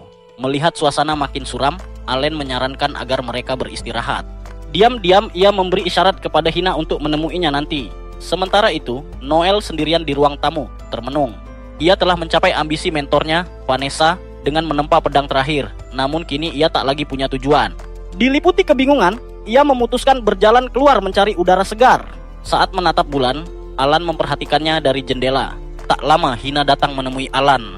Ia mengira isyarat tadi adalah ajakan ke kamar. Dengan wajah malu, ia meminta agar Alan bersikap lembut karena itu pengalaman pertamanya.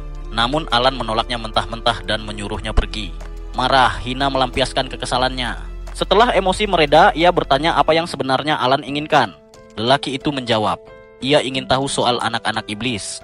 Hina awalnya kesal karena Persipal membocorkan rahasia, tapi akhirnya ia menjelaskan. Menurutnya, iblis bukanlah ras khusus. Siapapun yang dipenuhi kebencian terhadap manusia dan berharap orang lain musnah akan diakui dunia sebagai iblis. Namun anak-anak iblis berbeda. Mereka lahir dari orang tua iblis yang hampir selalu menelantarkan mereka.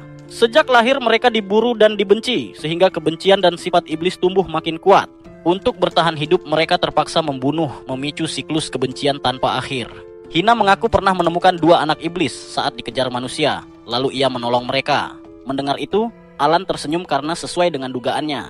Keesokan harinya, Persipal membawa Noel dan teman-temannya ke sebuah danau misterius di hutan. Noel tampak murung. Ia ditanya apakah pikirannya masih terbebani keputusan menjadi penguasa. Persipal menenangkannya, mengatakan ia tak perlu merasa bersalah, menolak karena elf sedang belajar hidup mandiri.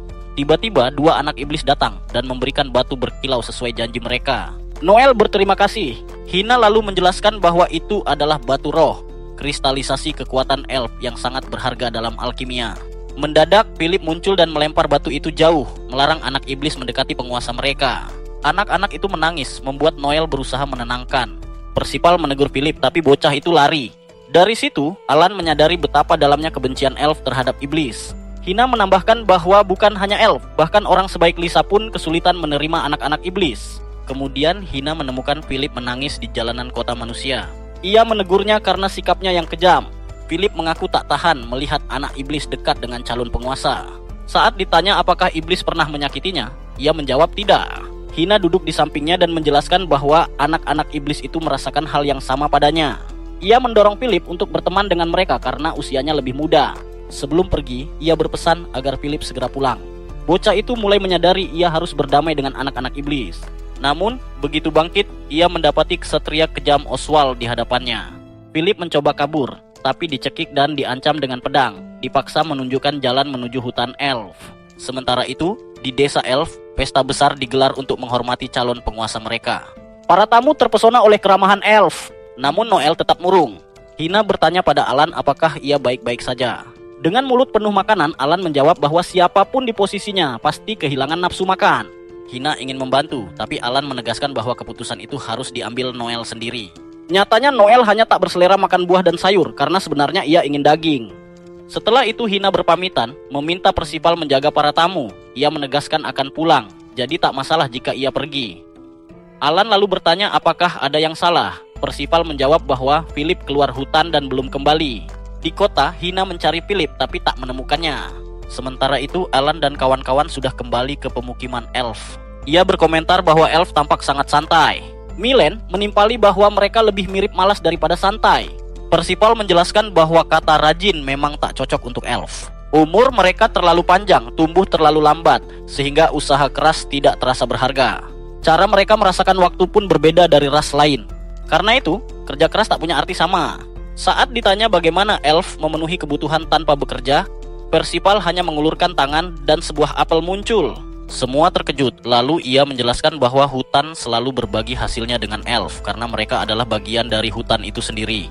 Baik Lisa maupun Noel belum sepenuhnya memahami konsep yang sedang dijelaskan, tetapi Alan menggunakan mata sihirnya untuk menemukan bahwa para elf dan hutan memiliki tanda energi yang sama.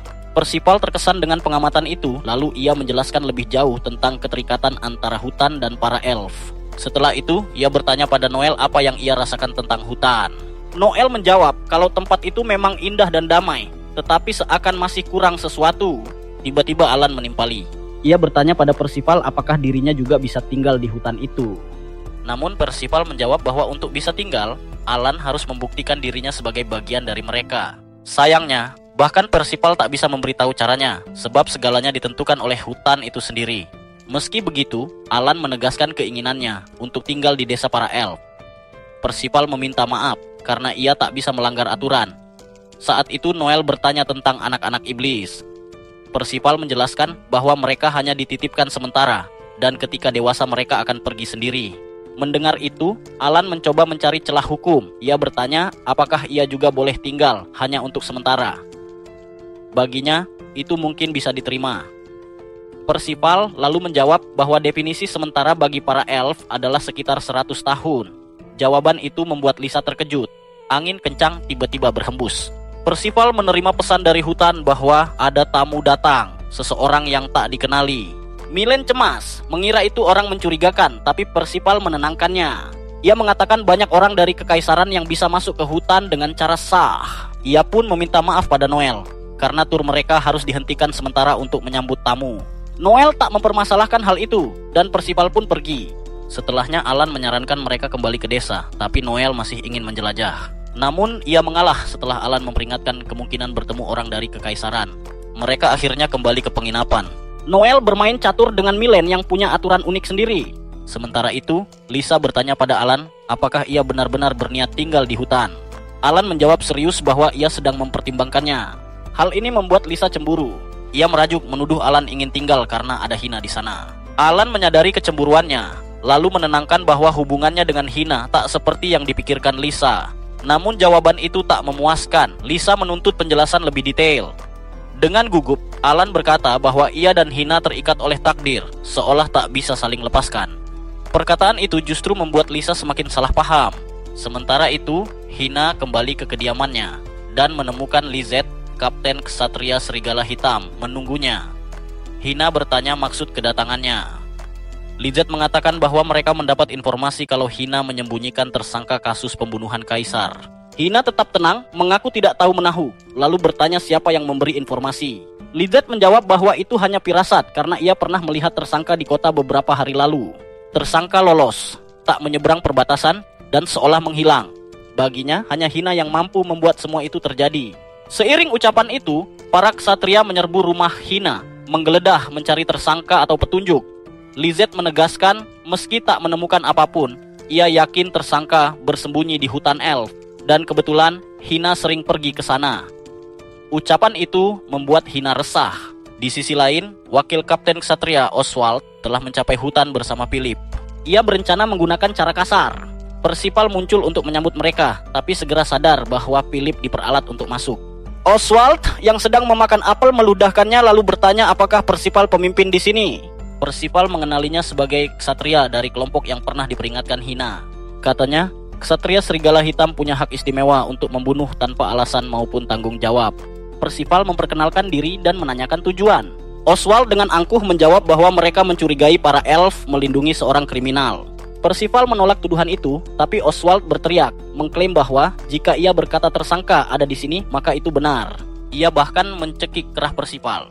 Saat itulah, anak-anak iblis datang sambil menawarkan buah, mengira Oswald hanya tamu biasa. Oswald langsung mengenali mereka sebagai iblis. Persipal berusaha melindungi, tapi ia disingkirkan kasar. Sang ksatria malah tertawa, mengatakan ia datang mencari kriminal, tapi justru menemukan iblis. Persipal memohon agar anak-anak tidak disakiti. Namun Oswald menjentikan jarinya, meledakkan area sekitar dengan dahsyat. Getaran ledakan itu terasa hingga ke Noel yang terhubung dengan hutan. Ia segera mengeluarkan batu roh pemberian anak-anak iblis, yang kini bersinar terang. Dari sana, ia melihat kilasan penglihatan. Ksatria serigala hitam menyerang anak-anak itu. Dengan marah, ia berseru bahwa hal ini tak bisa dimaafkan, lalu berlari untuk menolong, meninggalkan Alan yang terpaku. Dalam diam, Alan teringat masa lalu. Ia selalu ingin menyelamatkan semua orang, namun tak semua mau diselamatkan oleh tangannya. Luka lama itu kembali menganga di hatinya. Tiba-tiba Lisa menyadarkannya dari lamunan, lalu ia memutuskan pergi ke hutan untuk membantu Noel. Di sana, Persipal melindungi anak-anak dari ledakan dengan penghalang sihir. Ia meminta Oswald keluar karena anak-anak itu tak bersalah. Namun bagi Oswald, lahir sebagai iblis sudah merupakan dosa terbesar. Persipal menyuruh anak-anak berlindung di belakangnya, lalu menyerang dengan penghalang. Tapi Oswald hanya tertawa dan menguji kekuatannya. Dengan satu jentikan, pohon di belakang Persipal meledak hingga ia terjatuh. Saat Oswald hendak mengeksekusi dua anak iblis yang ketakutan, Phil berdiri melindungi mereka. Namun sebelum pedangnya terayun, sebuah palu menghantam kepalanya. Ia berbalik dan melihat Noel, yang dikenal semua orang sebagai ratu. Oswald mengira dia pemimpin mereka, tapi Noel menegaskan dirinya hanya seorang pandai besi. Ia memerintahkan sang ksatria keluar dari hutan. Oswald lalu menargetkan dirinya dengan ledakan, tapi Milen menyelamatkannya tepat waktu. Mereka hanya bisa berlari sambil mengeluh bahwa Alan terlalu lama datang. Melihat Noel terancam, Persipal memanggil pedang sihir dan menyerang. Sayang, ia kalah cepat dan terhempas. Saat Oswald akan menghabisinya, Alan tiba-tiba muncul dan menangkis serangannya. Dengan kesal, ia berkata bahwa akhirnya tempat tenangnya diganggu orang bodoh. Seketika ia melempar Oswald jauh.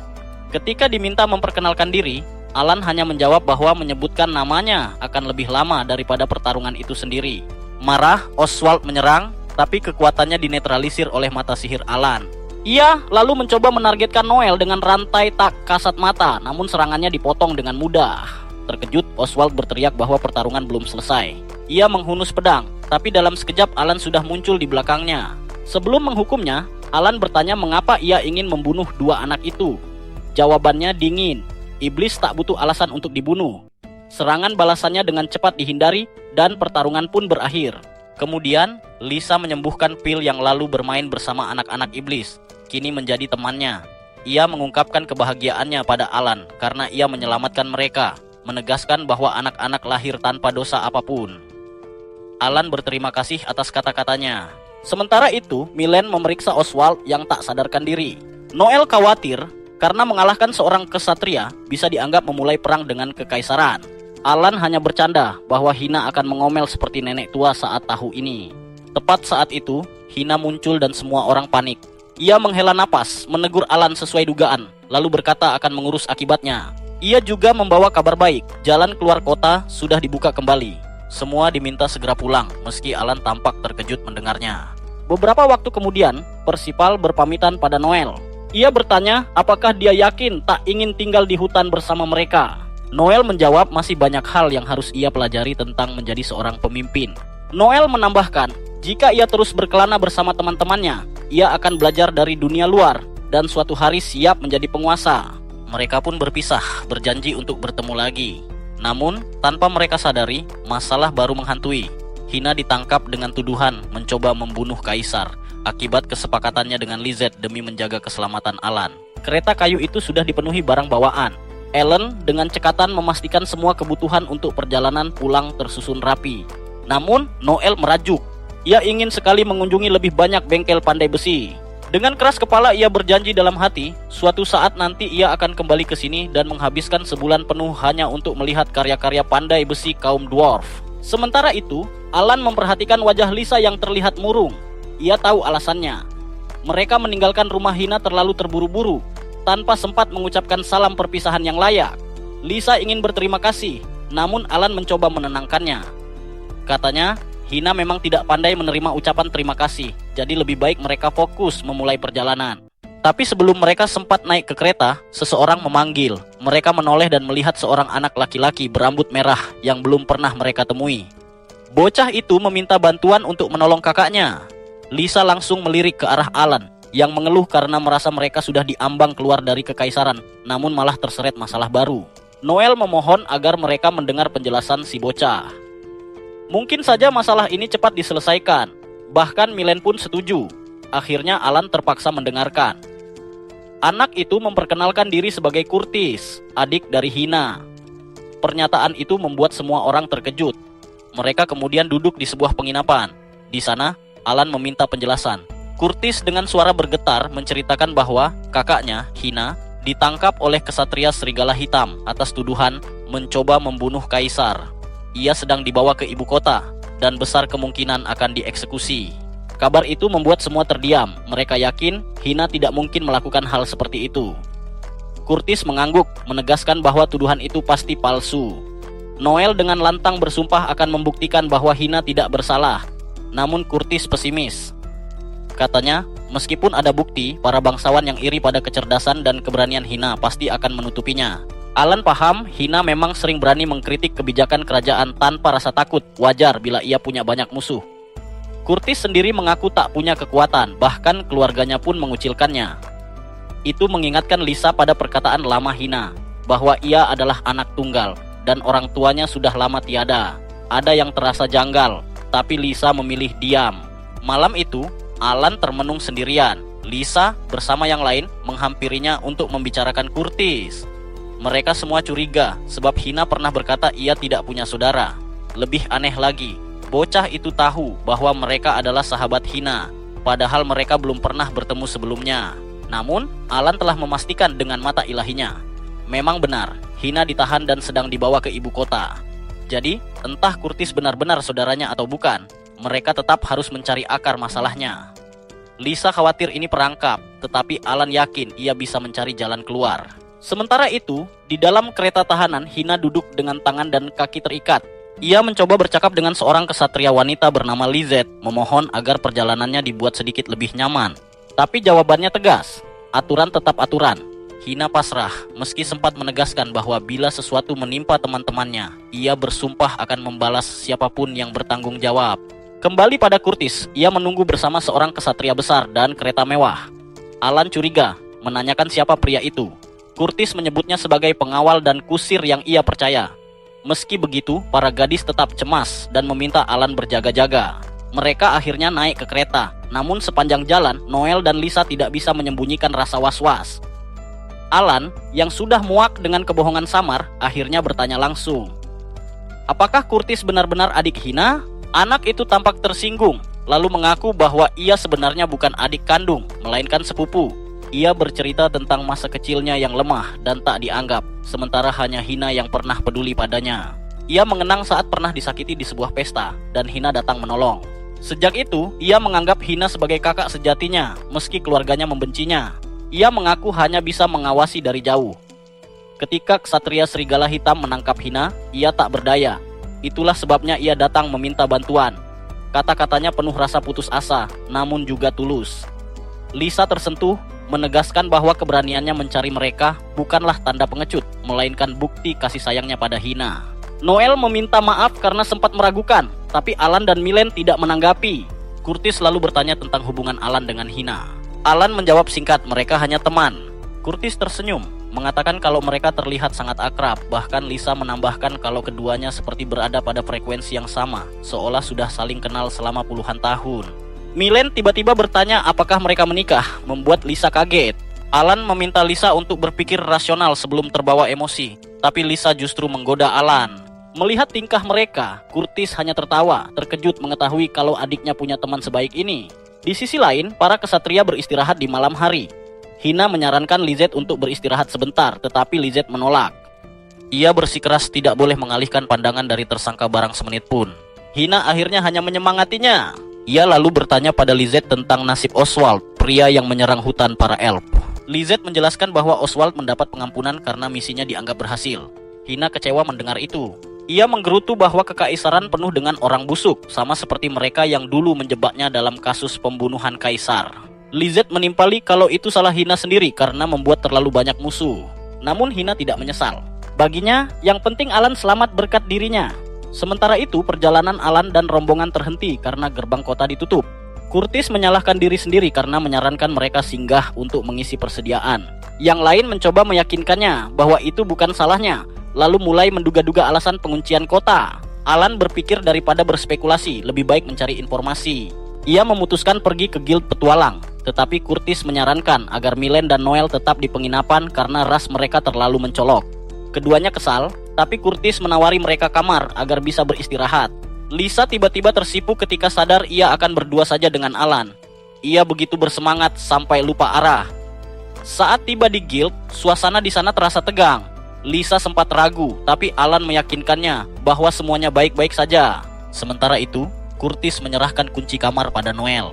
Noel ragu apakah aman menginap di sana karena kesatria serigala hitam bisa saja menemukan mereka. Curtis menenangkannya, mengatakan bahwa penginapan itu terpercaya dan pasukannya cukup kuat untuk melindungi. Milen merasakan sesuatu yang familiar dari salah satu kesatria dan bertanya apakah mereka pernah bertemu. Kesatria itu gelisah dan menyangkal, tapi Milen malah mengetuk armornya, membuat Noel menariknya menjauh. Milen masih bersikeras kalau kesatria itu seharusnya melepas helm agar lebih nyaman. Curtis buru-buru menjelaskan bahwa kesatria tersebut pemalu dan tidak suka menunjukkan wajahnya pada orang asing. Namun Noel mulai curiga. Kembali ke guild, Alan gagal menemukan jalan keluar kota. Tetapi Lisa mendapat kabar bahwa kesatria serigala hitam sedang mencari kelompok beranggotakan 6 orang yang datang dari kota perbatasan. Alan yakin mereka yang dimaksud dan memutuskan segera kembali. Tepat saat itu, pintu guild terbuka keras. Seorang kesatria masuk, memerintahkan semua orang tetap di tempat. Beberapa petualang protes, tapi ia mengancam akan membunuh siapapun yang menentangnya. Kesatria itu menjelaskan mereka mencari 6 orang dari kota perbatasan. Ia tidak tahu detail ras atau ciri mereka, hanya menuduh mereka pemberontak yang ingin mengguncang kekaisaran. Para petualang enggan membantu, tapi kesatria itu melempar kantong berisi koin emas di meja. Ia menjanjikan 100 koin emas untuk setiap informasi, sekecil apapun. Tergiur hadiah, beberapa orang mulai menunjuk Alan dan Lisa sebagai orang asing yang mencurigakan. Namun ketika mereka menoleh, Alan dan Lisa sudah tidak ada. Kesatria itu bergegas keluar, melihat keduanya kabur, lalu mengejar sambil berteriak. Lisa sempat ingin menyerah dan patuh hukum, tetapi Alan menolak. Ia menggendong Lisa dan melompat menjauh. Sang kesatria terpaksa berhenti ketika menabrak seorang anak kecil yang menangis. Ia sibuk menyembuhkan bocah itu, memberi Alan dan Lisa kesempatan lolos. Mereka masih mencari cara keluar ketika tiba-tiba ledakan besar terdengar. Alan sadar arah ledakan menuju penginapan tempat Noel dan yang lain berada. Ia berlari ke sana dan mendapati penginapan telah hancur. Di depan reruntuhan berdiri Oswald memegang Noel dan Milen yang tak sadarkan diri. Alan dan Lisa terkejut melihatnya. Oswald menyatakan ingin membalas dendam atas apa yang terjadi di hutan elf. Alan langsung mencabut pedangnya. Lisa berusaha menolong Curtis yang tertimpa reruntuhan, tetapi Oswald melarang. Ia menegaskan bahwa ini adalah panggung pertarungannya dengan Alan, tanpa gangguan siapapun. Oswald mengejek, mempertanyakan apakah Alan tidak peduli pada teman-temannya. Ia bahkan mengangkat Milen ke udara, membuat Lisa memohon agar ia berhenti. Dengan arogan Oswald bertanya apakah sekarang mereka sadar siapa yang lebih kuat. Alan justru balik bertanya, apakah Oswald benar-benar bisa mencekik gadis itu sebelum kepalanya sendiri terpenggal. Tersinggung, Oswald berusaha melukai Milen. Namun sebelum sempat, lengannya terpotong bersih. Ia menjerit kesakitan dan menjatuhkan kedua gadis itu. Alan maju mendekat, berkata dengan dingin bahwa ia punya banyak pertanyaan, jadi Oswald sebaiknya diam dulu. Oswald tiba-tiba tertawa, lalu berdiri sambil mengaku bahwa sejak awal ia tahu tidak akan bisa mengalahkan Alan. Namun, kemenangannya bukanlah tujuan utamanya. Alan yang bingung segera menggunakan mata sihirnya untuk melihat apa yang sedang terjadi. Saat itu Oswald menjelaskan dengan nada mengejek, ia sudah menanam sihir ledak pada Noel, juga semua orang yang terluka di balik reruntuhan. Sambil tertawa, ia berkata bahwa hanya dengan satu jentikan jari, semua bisa hancur berkeping-keping. Ia bahkan tidak peduli jika dirinya ikut mati, karena melihat keputusasaan di wajah Alan sudah cukup memuaskan baginya. Oswald lalu menantang Alan untuk memutus koneksi sihir itu, sama seperti yang pernah ia lakukan di hutan para elf. Ia yakin Alan tidak mungkin bisa menyelamatkan semuanya. Alan hanya menatapnya dengan mata penuh amarah. Dalam hati, ia teringat masa lalunya sebagai seorang pahlawan. Dahulu, ia pernah datang terlambat ke sebuah desa yang habis diserang monster. Semua penduduk tewas, hanya seorang bocah yang selamat. Bocah itu menangis ketakutan. Lalu ketika Alan menyelamatkannya, anak itu justru melempari batu sambil menyebutnya monster. Sejak hari itu, Alan membenci perannya sebagai pahlawan. Kini, ia merasa bukan lagi seorang penyelamat. Ia berpikir untuk hanya melindungi teman-temannya. Namun hatinya tetap tidak tega meninggalkan orang lain begitu saja. Saat Oswald menjentikan jarinya, Alan segera mengaktifkan teknik khususnya. Waktu seakan berjalan lambat baginya. Ia melihat aliran api sihir menyambar para korban melalui benang koneksi sihir. Dengan cepat ia menebas satu persatu, hingga berhasil menyelamatkan semua orang, bahkan seorang wanita yang terjebak di bawah reruntuhan. Oswald terkejut bukan main. Meski ia terus menjentikan jarinya, tak satu pun ledakan terjadi. Alan menempelkan pedangnya ke leher Oswald dan bertanya apakah ia punya kata terakhir. Oswald hanya menyebutnya monster. Saat pedang siap ditebaskan, seorang ksatria wanita datang. Ia memperkenalkan diri sebagai Slia, wakil kapten Black Wolf Knights. Dengan tegas, ia berkata bahwa Oswald sudah melakukan dosa besar dengan menyerang rakyat tak berdosa. Karena itu menurutnya, hanya ordo merekalah yang berhak menjatuhkan hukuman. Alan jelas tidak percaya, namun Slia bersumpah atas kehormatannya bahwa Oswald akan diadili. Mendengar sumpah itu, Alan akhirnya menurunkan pedangnya. Malam itu mereka mencari penginapan baru. Lisa kembali setelah memastikan teman-temannya baik-baik saja. Ia juga membawa kabar bahwa kota sudah tidak lagi terkunci, sehingga mereka bisa berangkat ke ibu kota besok. Tapi Alan merasa curiga. Jika benar para ksatria mengejar mereka, kenapa begitu mudah menyerah? Di sisi lain, Celia melapor pada Lizette di hutan. Ia meminta izin untuk mengeksekusi Oswald, namun Lizette menolak dan berkata bahwa pemimpin mereka sendiri yang akan mengurusnya. Mendadak asap hitam pekat menyelimuti Oswald. Dengan tenang, ia berkata bahwa ia tak sudi menjadi anjing siapapun, lalu asap itu menelannya bulat-bulat. Dari dalam kabut, muncul mulut raksasa dengan 3 mata yang menatap tajam Celia dan pasukannya. Sementara itu, Lizette membawa Hina ke sebuah kastil. Ia menanyakan apakah ada yang diinginkan gadis itu, dan Hina hanya meminta beberapa buku. Keesokan harinya, Alan dan kelompoknya tiba di ibu kota. Ternyata untuk masuk, mereka membutuhkan izin khusus, kalau tidak akan ditangkap. Noel menyarankan agar mereka mencari cara mendapatkan izin, namun Alan menjelaskan bahwa itu hampir mustahil. Noel dan Milen berasal dari ras asing. Lisa adalah mantan putri, sementara dirinya paling mencurigakan dari semuanya. Saat mereka bingung mencari solusi, Lisa dengan polos berkata kalau mereka bisa menggali terowongan untuk menyelinap. Semua terdiam, berharap tak mendengarnya. Anehnya, Curtis justru menganggap itu ide brilian. Ia menjelaskan bahwa ibu kota memang memiliki banyak terowongan rahasia yang hanya diketahui keluarga kerajaan. Ia menawarkan untuk masuk lewat gerbang bersama pengawalnya, sementara Alan dan para gadis mencari jalur bawah tanah. Malam hari, mereka menemukan terowongan tua yang sudah lama tak dipakai. Tempat itu gelap dan menyeramkan. Namun dengan mata sihirnya, Alan melihat ada 2 ksatria mendekat. Berkat kemampuan Milen, mereka bisa menyembunyikan keberadaan dan melanjutkan perjalanan. Meski begitu, Alan merasa ada sesuatu yang lebih berbahaya sedang terjadi. Dugaan itu terbukti saat Lizette muncul dengan busur dan panah. Meski mereka tak terlihat, ia tetap bisa mendeteksi keberadaan mereka hanya dengan mendengar detak jantung. Ia menembakkan panah, memaksa Milen melepaskan kekuatan tak terlihatnya. Lizette mengatakan bahwa ia tak berniat membunuh para gadis karena urusannya hanya dengan Alan. Namun, Lisa dan yang lain menolak meninggalkannya. Mereka bersiap menghadapi ancaman bersama. Alan mengatakan bahwa dia tidak yakin bisa mengalahkan Lizette sambil melindungi yang lain. Dengan enggan, para gadis melanjutkan perjalanan. Begitu mereka pergi, Alan dan Lizette pun saling menghunus pedang. Lizette langsung menyerang, bergerak begitu cepat hingga Alan nyaris tak bisa mengikuti gerakannya. Ia memantul di dinding, terus melancarkan serangan yang hanya bisa Alan tangkis. Di tengah pertarungan, Alan bertanya, kenapa Lizette tak berusaha membunuhnya sungguhan, dan menebak bahwa mungkin dia ingin Alan tetap hidup karena suatu alasan. Lizette mendorongnya mundur dan menyuruhnya berhenti bicara, lalu kembali menyerang. Namun, ancaman hina terlintas di benaknya, bahwa hina akan membunuhnya jika sesuatu terjadi pada teman-temannya. Lizette kehilangan fokus sejenak dan Alan dengan mudah menangkis serangannya. Tiba-tiba, gua tempat mereka bertarung bergetar hebat dan mulai runtuh. Lizette mengaku tak tahu apa-apa soal itu, sementara Alan berkata sepertinya mereka berdua akan terkubur hidup-hidup di sana. Di sisi lain, Lisa dan yang lain telah sampai di rumah persembunyian Curtis.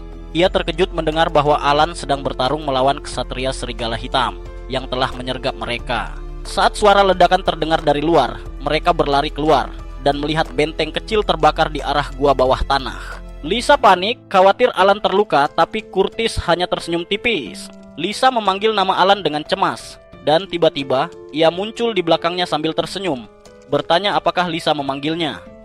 Lisa tak percaya melihatnya selamat dan langsung memeluknya. Noel dan Milen menggoda mereka agar mencari tempat lain untuk bermesraan, sementara Curtis hanya menatap dengan wajah datar. Alan menatap Curtis, bertanya apakah ada yang salah karena wajahnya tampak kaget. Curtis berpura-pura tenang, tapi jelas gugup. Saat Alan menanyakan langkah selanjutnya untuk menyelamatkan Hina, Curtis menjawab terbata bahwa ia belum punya rencana dan menyarankan agar mereka beristirahat malam ini. Para gadis pun setuju, sementara Alan keluar, mengatakan ada urusan yang harus ia selesaikan. Sementara itu, Hina dikurung di kamarnya, membaca kisah para pahlawan. Tiba-tiba, Alan muncul di hadapannya.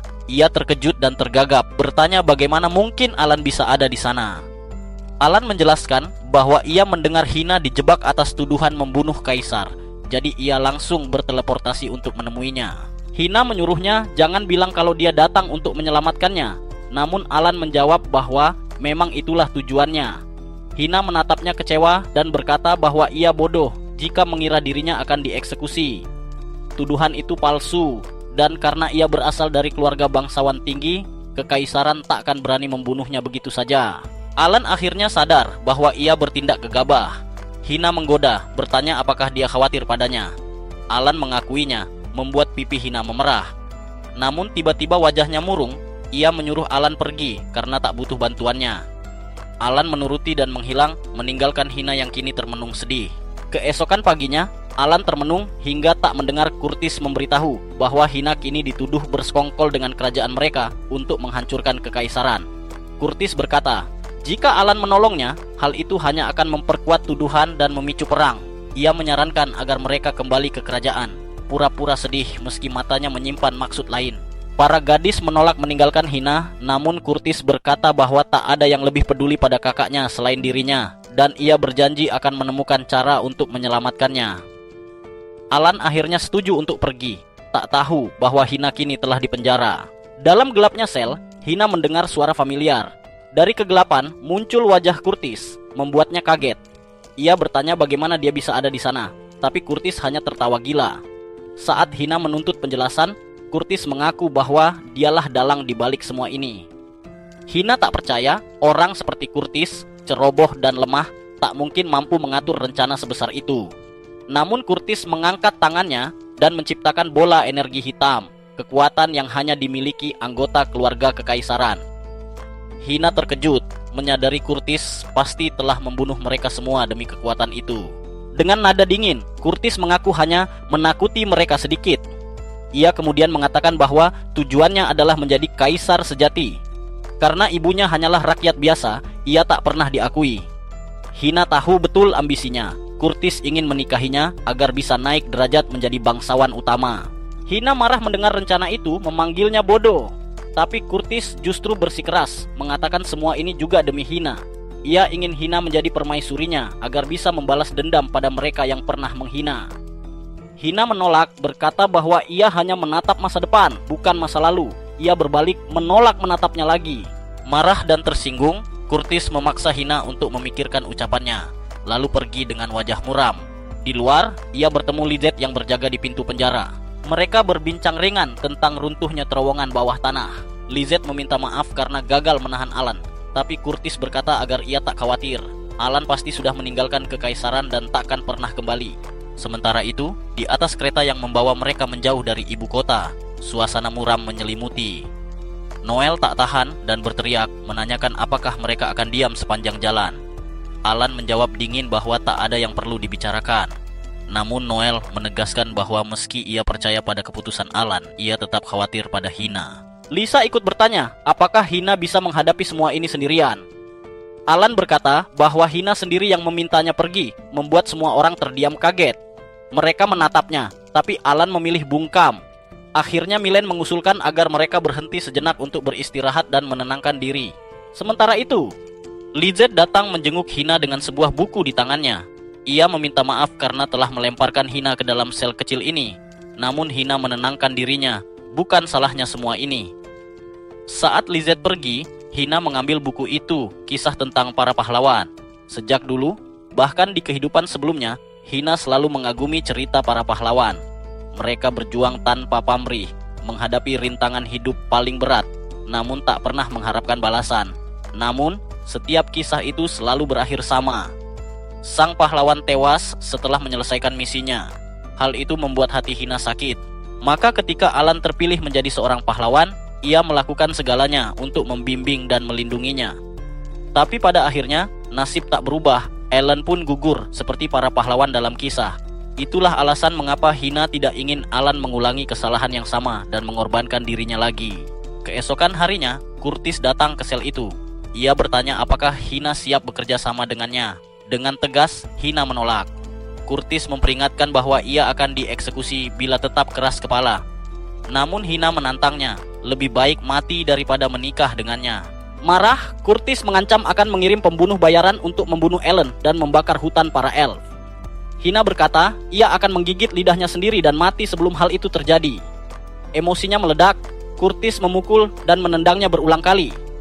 Namun, di tengah amarahnya, ia tiba-tiba berhenti, menyesal, lalu kabur. Sementara itu, Alan dan kelompoknya berhenti di sebuah kota kecil untuk mengisi perbekalan. Noel dan Milen bergegas membeli kebutuhan, tapi Alan sengaja mengirim mereka ke urusan lain. Ia tahu Lisa ingin bicara dengannya secara pribadi.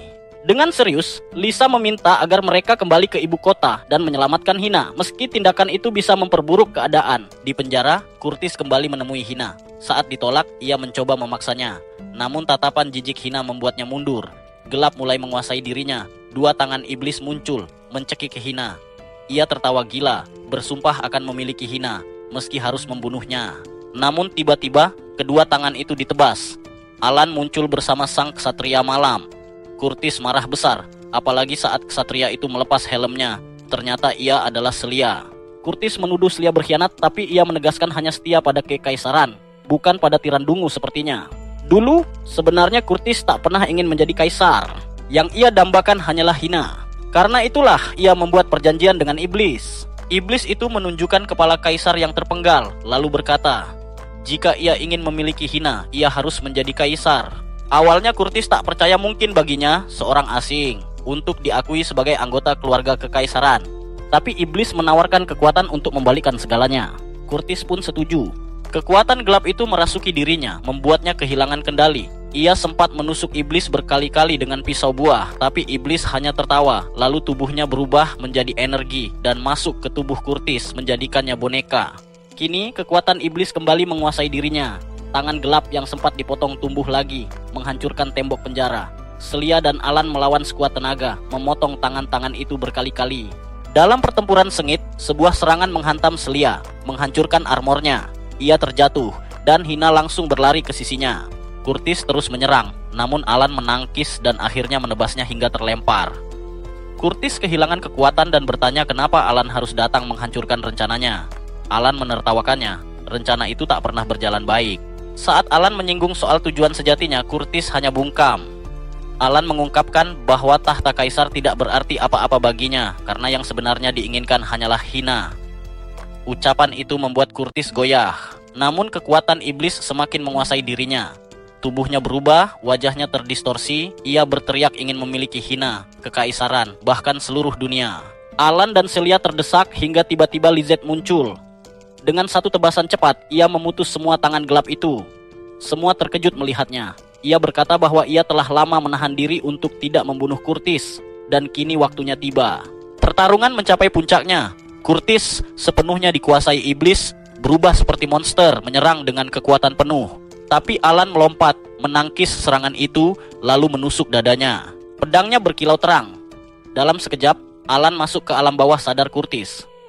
Di sana, Curtis berkata ia bisa menaklukkan dunia dengan kekuatan ini. Tapi Alan menjawab sederhana. Ia hanya ingin hidup damai. Ucapannya menusuk hati Curtis, yang sesungguhnya hanya ingin diakui dan mungkin dicintai hina. Lalu kesadarannya lenyap bersama dengan kekuatan gelap itu. Kembali ke dunia nyata, Curtis telah hilang. Hina berlari ke arah Alan, ingin mengucapkan terima kasih tapi gengsi.